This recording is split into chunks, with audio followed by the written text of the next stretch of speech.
नमस्कार। तो हिमाचल प्रदेश यूनिवर्सिटी में जो है हाल फिलहाल में कुछ पोस्टें निकली हुई हैं, उनके बारे में हम जानेंगे। ये पोस्टें जो हैं ये कैटेगरी बी सी डी के लिए हैं। रेगुलर बेसिस पर भी हैं, कॉन्ट्रैक्ट बेसिस पर भी हैं, डेली वेक्स पर भी हैं। तो ये सभी निकली हुई हैं। अपलोडिंग ये जो ऑनलाइन एप्लीकेशन है ये 5 तारीख से फिल होंगे और 26 तारीख तक चलेंगे। मतलब 5 जून से 26 जून तक ये चलेंगे। उसके बाद लिंक को डिसेबल कर दिया जाएगा। अब देखेंगे कि कौन कौन सी पोस्टें निकली हुई हैं और क्या क्या है। देखो, अगर देखेंगे पोस्टों के बारे में तो देखो, मैं बड़ी पोस्टें निकली हैं, काफ़ी पोस्टें निकाली गई हैं हिमाचल प्रदेश यूनिवर्सिटी में। तो देखो, लाइब्रेरियन की निकली है। ये इनका आप देख सकते हैं, ये इनका सारा पे स्केल वगैरह दिया हुआ है। असिस्टेंट लाइब्रेरियन की दी गई है और असिस्टेंट लाइब्रेरियन आरसी धर्मशाला की भी हैं और एचपीयू मेन लाइब्रेरी की भी हैं। जो एचपीयू की अपनी लाइब्रेरी है उसकी हैं और धर्मशाला की जो लाइब्रेरी है उसकी भी हैं अलग अलग से। यहाँ पर देखो 2 हैं, यहाँ पर 1 है, यहाँ पर भी 1 है। उसके बाद मेडिकल ऑफिसर डेंटल की निकली हुई हैं। देखो, मुझे लगता नहीं कि ये जो लोग हमारी वीडियो देखते हैं उनके काम की हैं मेडिकल ऑफिसर की। तो आगे चलते हैं। यहाँ पर देखो असिस्टेंट आर्किटेक्ट की निकली हुई हैं। ये भी मुझे लगता है कि उन लोगों के काम की नहीं है जो हमारे साथ जुड़े हुए हैं। परंतु फिर भी अगर किसी को देखना हो तो वो इस तरह से करें कि टेलीग्राम पर जाएं, टेलीग्राम पर हमें ज्वाइन कर लें। टेलीग्राम पर इस नोटिफिकेशन को मैं अपलोड कर दूंगा। टेलीग्राम के अलावा देखो, अभी तक अगर आपने चैनल को सब्सक्राइब नहीं किया है तो चैनल को सब्सक्राइब जरूर करें। दिखते हैं। उसके बाद नेक्स्ट क्या है, देखो, हाँ, पब्लिक रिलेशन ऑफिसर ये निकली है। पीआरओ की निकली हुई है, पब्लिक रिलेशन ऑफिसर। तो इनका तो ग्रेड पे भी काफ़ी अच्छा है। इसमें क्या चाहिए, इसमें bachelor of journalism and mass communication की डिग्री होनी चाहिए या फिर बैचलर ऑफ पब्लिक रिलेशन और बैचलर ऑफ पब्लिक रिलेशन। ये सभी देखो यहाँ पर दिया गया है कि ये डिग्रीज अगर आपके पास हैं तो आप इसके लिए अप्लाई कर सकते हैं। उसके बाद सिस्टम एनालिस्ट, तो सिस्टम एनालिस्ट की जो पोस्टें निकली हुई हैं उसमें देखो क्या है, उसमें bachelor degree in computer science and engineering है। एप्लीकेशन देखो ये सब दिया गया है यहाँ पर कि क्या क्या है। और उसके बाद जो मेन है कंप्यूटर प्रोग्रामर भी इतना इम्पोर्टेंट नहीं है। 2 पोस्टें हैं, एक शेड्यूल कास्ट की है, एक ओबीसी की है। तो यहाँ पर भी आप देख सकते हैं इसको। लॉ ऑफिसर की है कैटेगरी 3 में। लॉ ऑफिसर की जो है यहाँ पर इनका ग्रेड पे काफ़ी अच्छा है। और उसके बाद आप क्वालिफिकेशन देख सकते हैं, यहाँ पर एक्सपीरियंस भी इन्होंने मांगा हुआ है। असिस्टेंट लाइब्रेरियन की फीस है। ये जो असिस्टेंट लाइब्रेरियन है ये एचपीयू मॉडल स्कूल, एचपीयू के साथ ही एचपीयू का अपना एक मॉडल स्कूल भी है, उसमें ये निकली हुई है। और दूसरा जो निकली है वो निकली है यूआईटी में, यूनिवर्सिटी इंस्टीट्यूट ऑफ टेक्नोलॉजी में। तो ये भी यूनिवर्सिटी की ही ब्रांच है। हाँ, जो मेन है सबसे इम्पोर्टेंट है वो क्या है, वो है क्लरिकल की पोस्टें। तो क्लरिकल की पोस्टें निकली हुई हैं। इनका जो ग्रेड पे है ये वो है 1900 रुपया। और जो टोटल नंबर ऑफ पोस्टें हैं वो हैं 54। टोटल नंबर ऑफ पोस्टें 54। जनरल की यहाँ पर जाती हैं 25 और अनरिजर्व्ड की 15 ही है। एक्स सर्विसमैन की 6 हैं। डीएसपी की 3 है। यहाँ पर देखो अलग अलग दी हुई हैं। शेड्यूल कास्ट की 11 है, इसको भी फर्दर डिवाइड किया गया है। शेड्यूल ट्राइब की 4 हैं, ओबीसी की 6 हैं। ये सब दिया गया है। इसके लिए आपको पता है क्वालिफिकेशन क्या होती है, बैचलर और its equivalent degree from recognised university. तो यही इसकी क्वालिफिकेशन है। उसके बाद यहाँ पर इन्होंने कहा है कि मिनिमम यहाँ पर टाइपिंग भी इन्होंने कहा है 30 वर्ड पर मिनट जो है वो इंग्लिश में और 25 पर मिनट जो है वो हिंदी में। तो ये देखो, ये क्लरिकल की निकली हुई पोस्टें हैं। ये इंपॉर्टेंट है, ये क्लरिकल ये इंपॉर्टेंट है। उसके बाद junior office assistant, junior office assistant का देखो यहाँ पर निकली हुई हैं। तो इनका ग्रेड पे है 1950 रुपया। ठीक है, 1950 रुपया इनका ग्रेड पे है और टोटल नंबर ऑफ पोस्टें हैं 37। इनमें से जनरल की हैं 18 पोस्टें हैं। अनरिजर्व्ड की सिर्फ 2 ही हैं।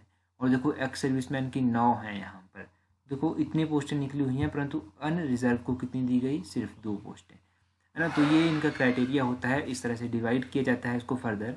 इसमें क्वालिफिकेशन क्या है, इसमें should have pass in +2 examination from recognised university school. और फिर वही मैंने जो कुछ दिन पहले डिस्कस किया था कि मेट्रिकुलेशन होनी चाहिए। आईटीआई से कोई अगर डिप्लोमा वगैरह आपका है आईटी में तो वो चलेगा। देखो यहाँ पर वही सब दिया हुआ है। और इसके बाद जूनियर ऑफिस असिस्टेंट अकाउंट की भी अलग से निकली हुई है। यहाँ पर टोटल नंबर ऑफ पोस्टें हैं 4, जनरल की हैं 3 और शेड्यूल कास्ट की है 1। इसमें ये है क्वालिफिकेशन कि भाई बीकॉम आपकी होनी चाहिए 50% मार्क्स के साथ फ्रॉम रिकॉग्नाइज्ड यूनिवर्सिटी। ठीक है, तो अगर 50% मार्क्स के साथ है तो आप अप्लाई कर सकते हैं। और candidate having MCom qualification must have passed BCom at graduation level, वो भी है। और डिजायरेबल क्वालिफिकेशन इसमें ये है कि training and proficiency in used account software, जो भी इनके सॉफ्टवेयर होते हैं, टैली होती है, उसके ऊपर ट्रेनिंग थोड़ी सी आपकी होनी चाहिए। लैंग्वेज टीचर की पोस्टें भी निकली हुई हैं, लैंग्वेज टीचर की पोस्टें निकली हुई हैं। एचपीयू का जो मॉडल स्कूल है वहाँ पर एक पोस्ट यहाँ पर निकली हुई है, ग्रेड पे है 3000 रुपया। इसके लिए क्वालिफिकेशन इन्होंने मांगी है बीए विद हिंदी और 2 साल का डिप्लोमा होना चाहिए आपका, इस तरह से इन्होंने कुछ कहा है। डिप्लोमा इन एलिमेंट्री एजुकेशन, मतलब जो आई थिंक बीएड की ये बात कर रहे हैं, या फिर कोई और डिप्लोमा इनका होता होगा तो उसकी बात होगी ये। और उसके बाद BA with 50% marks Hindi and alternative 1 year bachelor, bachelor degree तो इन्होंने एजुकेशन में अलग मांगी है। तो उसके बाद बीए विद 45%, और उसके बाद देखो यहाँ पर बीएड हो गया, ये सब इन्होंने क्वालिफिकेशन दी हुई है। लंबा यहाँ पर एक इन्होंने लंबी लिस्ट यहाँ पर दी हुई है एलटी के लिए। 50% मैथ्स इन हिंदी, देखो यहाँ पर जिनके काम की है आई थिंक उनको ये पढ़ लेना चाहिए। उसके बाद देखो एमए भी इन्होंने कहा है कि अगर एमए है और बीएड है तब भी चलेगा। तो देखो इसके बाद डाटा एंट्री ऑपरेटर की निकली हुई है, इनका ग्रेड पे है 1900 रुपया। जनरल की हैं 3 और ये अनरिजर्वड ही हैं तीनों की। तो इसके लिए जो है वो +2 पास क्वालिफिकेशन होनी चाहिए आपकी, ठीक है। अगर आप +2 पास हैं किसी भी रिकॉग्नाइज्ड बोर्ड या यूनिवर्सिटी से तो आप इसके लिए अप्लाई कर सकते हैं। और हाँ, diploma at least 6 month duration of computer, मतलब जो 6 मंथ का कोई डिप्लोमा इन्होंने बताया है, अगर वो आपके पास है तब आप इसके लिए अप्लाई कर सकते हैं डाटा एंट्री ऑपरेटर के लिए, ठीक है। तो ये हो गया 16 नंबर पे जो पोस्ट थी। उसके बाद जूनियर इंजीनियर की हैं 16 पोस्टें, इसमें जो है टोटल 7 पोस्टें हैं। जनरल की हैं 4, और उसके बाद देखो ये सब अलग अलग दिया गया है। मैट्रिकुलेशन +2 होना चाहिए यहाँ पर आपके पास। Examination from the recognised board university यहाँ पर दिया हुआ है। डिप्लोमा की बात की जा रही है, आई थिंक जो पॉलिटेक होती है उसकी यहाँ पर बात हो रही है। और उसके बाद जो निकली हुई हैं जूनियर इंजीनियर इलेक्ट्रिकल की निकली हुई हैं। तो देखो टोटल नंबर ऑफ पोस्टें हैं 3। जनरल की हैं, जनरल तीनों की तीनों जो हैं वो अनरिजर्व्ड ही हैं। और देखो यहाँ पर इलेक्ट्रिकल इंजीनियरिंग इलेक्ट्रॉनिक्स में दी गई हैं ये पोस्टें। कंडक्टर जो हिमाचल प्रदेश की यूनिवर्सिटी है वहाँ पर कंडक्टर की पोस्टें निकली हुई हैं, यहाँ 2 पोस्टें हैं। +2 आपकी होनी चाहिए, और उसके बाद वैलिड जो है आपके पास लाइसेंस भी यहाँ पर होना चाहिए। उसके बाद नेक्स्ट जो है वो है जेबीटी। तो जेबीटी में निकली हुई है 5000, इनका जो ग्रेड पे है वो है 3000। एचपीयू का जो मॉडल स्कूल है मैंने पहले भी आपको बताया था, एचपीयू का मॉडल स्कूल है वहाँ पर ये निकली हुई है। इसमें एक अनरिजर्व्ड है और एक सर्विसमैन की है। वही क्वालिफिकेशन आ गई, 10th हो गया, +2 हो गया 50% मार्क्स के साथ। और उसके बाद जो भी यहाँ पर दिया गया है जेबीटी वगैरह जो भी आपसे मांगी हुई है वो तो होनी ही चाहिए, ठीक है। एक तो ये क्वालिफिकेशन इसके लिए होगी। लंबा ब्यौरा यहाँ पर क्वालिफिकेशन का दिया हुआ है। टेलीग्राम पर जाइए, जिन लोगों की जेबीटी है वो इसको देख लीजिए, वो इसको फुलफिल करते हैं या फिर नहीं।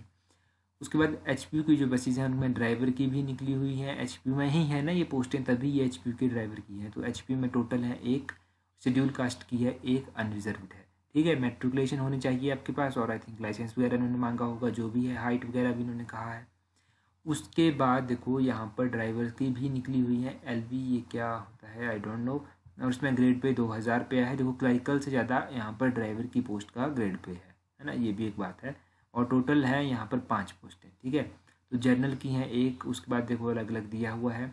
और ऑक्सिलरी नर्स मिडवाइफ, तो जो भी होता है ये यहाँ पर क्वालिफिकेशन आप देख लो।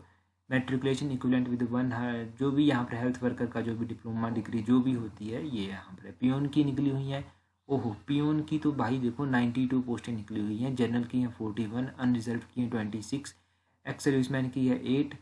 तो ये अलग अलग इन्होंने बांटा है, परंतु पियोन की काफ़ी पोस्टें निकली हुई हैं, ठीक है। तो पियोन की ये पोस्टें हैं, इसके लिए क्या है, इसके लिए आपकी मैट्रिक होनी चाहिए, मैट्रिक होनी चाहिए और बस उसी से काम चल पड़ेगा। चौकीदार की निकली हुई हैं 28 पोस्टें, 28 पोस्टें चौकीदार की निकली हुई हैं। और माली की निकली हुई हैं 17 पोस्टें। इन सभी के लिए यही क्वालिफिकेशन इन्होंने बताई है। और बेल्डर की निकली हुई हैं 2 पोस्टें, जो बेल्डिंग करते हैं उनकी ये हैं। मैस हेल्पर की हैं 6 पोस्टें, स्वेयरमैन की है 3 पोस्टें। ये सब डेली बेस पर हैं, यहाँ पर मिडिल स्टैंडर्ड भी चलेगा। तो ये था देखो, desirable qualification for all ever mentions post shall be knowledge of the custom, अपने कस्टम की लैंग्वेज नॉलेज होनी चाहिए, ये सब आपको पता ही है ना, ठीक है। तो यहाँ पे इन्होंने ये एब्रीवेशंस भी दी हुई हैं, general, unreserved, scheduled caste, scheduled tribe, economic weaker section, below poverty line, IRDP integrated rural development programme, ex serviceman हो गया, फिर वो child and grandchild freedom fighters हो गए, DSP हो गया, डिस्टिंग्विश्ड स्पोर्ट्स पर्सन। ये देखो ये सब एब्रीवेशंस यहाँ पर इन्होंने दी हुई। यहाँ एज की अगर बात करें तो minimum and the maximum age limit और द पोस्ट यहाँ पर दी हुई है 18 to 45, इन्होंने एज लिमिट यहाँ पर बताई हुई है। ये देखो पढ़ लें इसको एक बार, क्या इंपॉर्टेंट है यहाँ पर, कुछ इंपॉर्टेंट लग तो नहीं रहा है। और देखो कैटेगरी बी सी यहाँ पर कुछ इन्होंने डिवाइड करके भी रखा है कि ये कैटेगरी बी में दो क्या है ये। अच्छा यहाँ सही बात है, ये यहाँ पर इन्होंने क्या किया है, इन्होंने फ़ीस बताई हुई है कि भाई आपकी फ़ीस कितनी है ना। तो कैटेगरी बी और कैटेगरी बी में क्या क्या है, कैटेगरी बी की जो पोस्टें हैं उनके लिए देखो भाई 2000 रुपया फ़ीस है, उसके बाद 1200 रुपया फ़ीस, उसके बाद 1000 रुपया फ़ीस, उसके बाद 600 रुपया फ़ीस, और एक्स सर्विसमैन के लिए कोई भी फ़ीस नहीं। देखो अगर जनरल कैटेगरी के लिए आप देखेंगे तो 2000 रुपया फ़ीस है भाई, 2000 रुपया फ़ीस। उसके बाद कैटेगरी अगर आप देखेंगे कि जो सी एंड डी कैटेगरी है, जैसे सी एंड डी में यहाँ पर देखो इन्होंने कैटेगरी में ना डिवाइड करके रखा है। तो जैसे ये डी कैटेगरी का था प्यून वगैरह है ना, तो ये ड्राइवर वगैरह हो गए, कंडक्टर हो गए, डाटा एंट्री ऑपरेटर हो गए, ये सब सी कैटेगरी में था। तो यहाँ पर आप एक बार फीस का क्राइटेरिया देखेंगे तो फीस तो उन्होंने काफ़ी ज़्यादा HP ने रखती है इस बार। और उसके बाद अगर आप schedule caste, scheduled tribe, BPL के लिए देखेंगे तो उनके लिए 1000 रुपया फ़ीस है, दूसरा उनके लिए 600 रुपया फ़ीस है ना। तो एक्स सर्विसमैन के लिए कोई भी फ़ीस नहीं है। अब मोड ऑफ पेमेंट क्या है, तो देखो मोड ऑफ पेमेंट ऑनलाइन ही रहेगा। ऑनलाइन इन्होंने बताया है, fee online by debit card, internet banking जो भी है तो यहाँ पर रहा है। और no other payment of the mode, मतलब ऑफलाइन मोड इन्होंने नहीं बताया कि वो नहीं चलेगा। तो फीस अगर आप देखेंगे तो फीस यहाँ पर इन्होंने बताया भी है कि किस तरह से आप अप्लाई करें। ये आई थिंक आपको पता होगा कि किस तरह से आप अप्लाई कर सकते हैं। मतलब आप देखेंगे तो गजब से, मतलब फ़ीस तो एकदम गजब से रखी हुई है यहाँ पर। और क्या क्या है यहाँ पर दिया हुआ, और देखो यहाँ पर भी ये कुछ दिया हुआ है। सिलेक्शन प्रोसीजर इन्होंने बताया है। देखो सिलेक्शन प्रोसीजर इन्होंने इस तरह से बताया है कि ऑब्जेक्टिव टाइप रिटन टेस्ट जो होगा वो होगा 40 नंबर का, ठीक है, 40 नंबर का होगा। उसके बाद सब्जेक्ट एप्टीट्यूड टेस्ट, मतलब सब्जेक्ट कोई है तो वो होगा 100 मार्क्स का। और इंटरव्यू और पर्सनालिटी टेस्ट जो है वो है 60 मार्क्स का, ठीक है। तो ओवरऑल पेपर आपका बन गया कितना, 200 मार्क्स का। तो ये था कैटेगरी बी के लिए। कैटेगरी बी के लिए जो सबसे ऊपर हमने डिस्कस किया था वो कैटेगरी बी के लिए था, जिनका ग्रेड पे भी काफ़ी था।